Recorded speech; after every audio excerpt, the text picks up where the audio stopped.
This is the Convene podcast.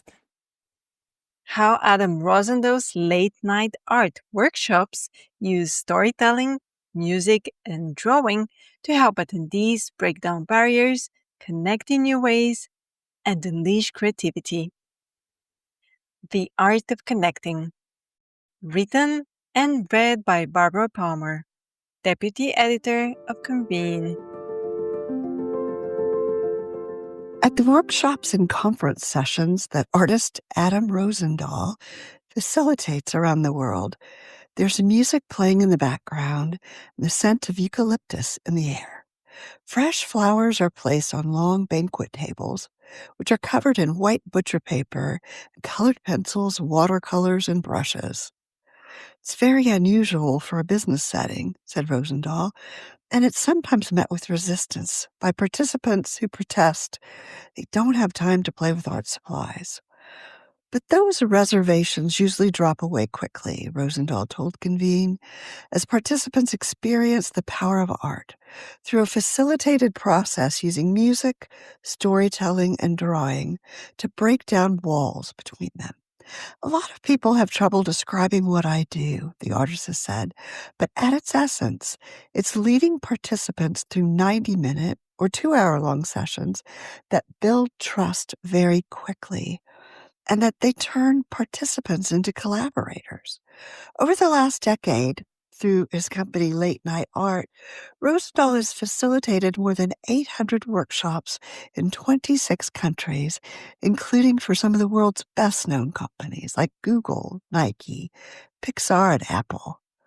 In April, Rosendahl traveled to Vancouver, where he led a workshop for speakers and participants at this year's TED Conference.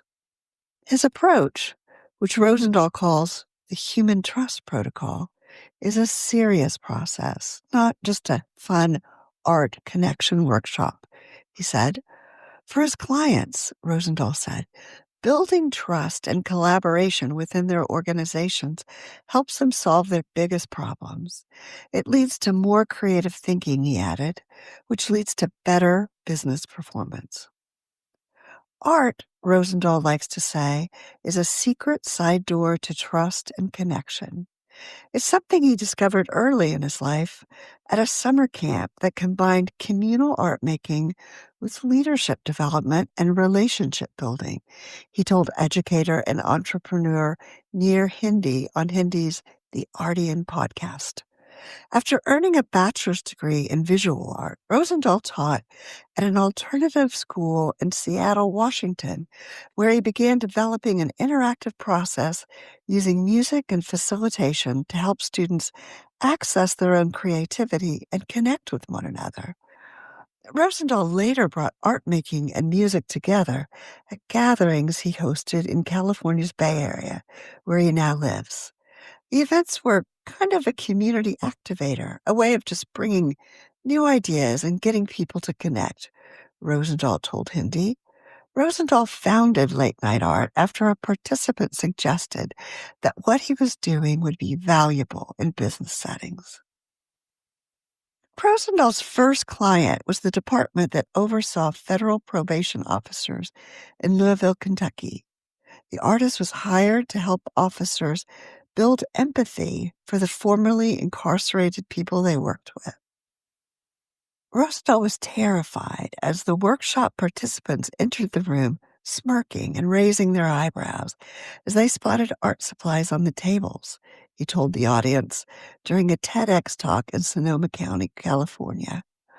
Then halfway through the workshop, he asked a few officers to stand on a table and pose in a way that expressed what they thought it might feel like to be in jail. Uncomfortable laughter and sarcastic remarks followed the request. But slowly, a few of the participants began to step up onto the table and move their bodies into these striking and unsettling poses, Rosendahl recalled. He cranked up the music in the room and asked the other participants to start to draw, and the atmosphere in the room shifted, he said. The officers started opening up to each other, becoming more real about the challenges that they faced day to day. They started hugging each other, and towards the end, I was surprised to see tears. The experience, Rosendahl said, showed him that the methods he'd developed to bring people together to connect over art were even more powerful than he'd realized. And since then, Rosendahl has continued to develop his methodology as he and other late night art facilitators have worked with professionals from almost every imaginable field, from healthcare executives, social workers, engineers, architects, politicians, teachers, among others. Late night art often is hired to work with companies and organizations following big changes, after mergers, when new leaders are hired, or in the crazy AI moment of what do we do as we're facing all this uncertainty, Rosendahl said. We come in to create a sort of culture reset, like flipping a switch or turning to a blank page. It helps people readjust to new changes, and it creates an opportunity for people to see a group as a collective as opposed to a bunch of individuals. A more traditional approach would be to bring in a keynote speaker to talk about research into the topic of building trust, he said. That sounds great, but how does that actually land in people's interactions in the workplace? He asked. A lot of the work we're doing is using stories and art as a way to personalize these big concepts and to connect people in a much deeper way. People are compartmentalized in business contexts, he added, and they choose how much they want to present of themselves. He finds it essential in his approach to facilitating the workshops to create a non-judgmental environment, which is extremely rare in business, he said. That kind of setting, much like in the creative process, drops people into a very different way of being, and a lot of depth can come from that place. The number of workshop participants varies. There were 50 people in the workshop that Rosendahl facilitated at TED, and he's worked with groups as large as 780. The workshops include a lot of small group activity and interaction, so that even if there are hundreds of participants in a room, everyone is having a deep experience with one or two people next to them as they tell stories about themselves in response to Rosendahl's prompts and share drawings and insights. Those interactions are repeated with others in the room so that each participant might have a deep conversation with 10 different people. It's a very genuine and organic way of helping people see other parts of themselves that they wouldn't normally share without it feeling forced or heavy-handed, he said. Create moments of being seen and heard and understood in ways that are very unusual. Obviously, a workshop imposes time limits, and that's beneficial, said Forrest Stearns, a Bay Area artist and friend of Rosendahl's, who's facilitated late-night art workshops.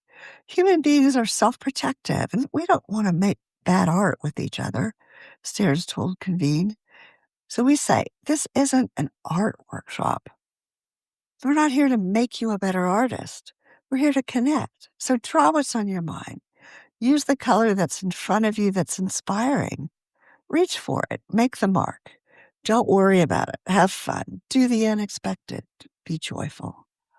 Most corporate gatherings either lean into the light happy hour kind of team building, let's ride segways or throw axes together, or heavier corporate training, collecting data and building strategic plans, Rosendahl said.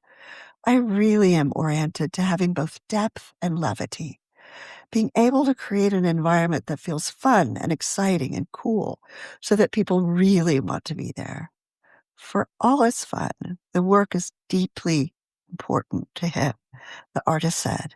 I think part of the effect of participants taking off their masks that happens in the work that I do is it's related to the fact that it's genuine. I'm not trying to manipulate people into doing something. It's truly soul work. A recipe for connection. During his talk at TEDx Sonoma County in 2020, titled How to Use the Arts to Unlock Deeper Connection, Late Night Art's Adam Rosendahl shared the 3 ingredients he combines to create environments where people build relationships quickly and feel safe enough to take risks. Here they are.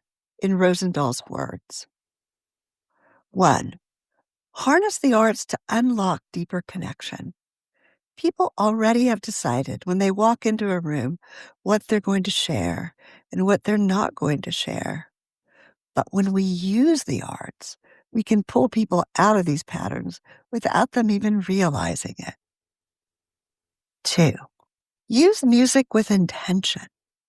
Music is the most powerful tool that I've found so far to transform a traditional business environment or an educational space into a place where people are creative and open and having deep conversations. When people walk into a room to a remix of an old Motown song, I can almost guarantee they're going to be bobbing their heads and moving to the music. And when I play West African blues, I can create an atmosphere that's more reflective for group conversation. Music can take a group of individuals and turn them into a collective really quickly. When we're in rhythm together, we can't be in conflict. 3. Ask fresh questions. I start off all of my workshops with the same question. What's one thing that you are celebrating in your life right now? At a workshop, one man stood up and he shared with the group, I'm celebrating being alive. I've been fighting cancer for the last 5 years, but I made it. I never thought I would make it this far. He set the tone for the entire event. After that, people started sharing from their hearts. This one question can bring humanity into a room. When we ask surprising questions, people surprise themselves with the responses they give us, and then the relationships start to build. Remember to subscribe to the Convene podcast on your favorite listening platform to stay updated with our latest episodes. For further industry insights from the Convene team, head over to pcma.org/convene. My name is Maggie. Stay inspired, keep inspiring, and until next time.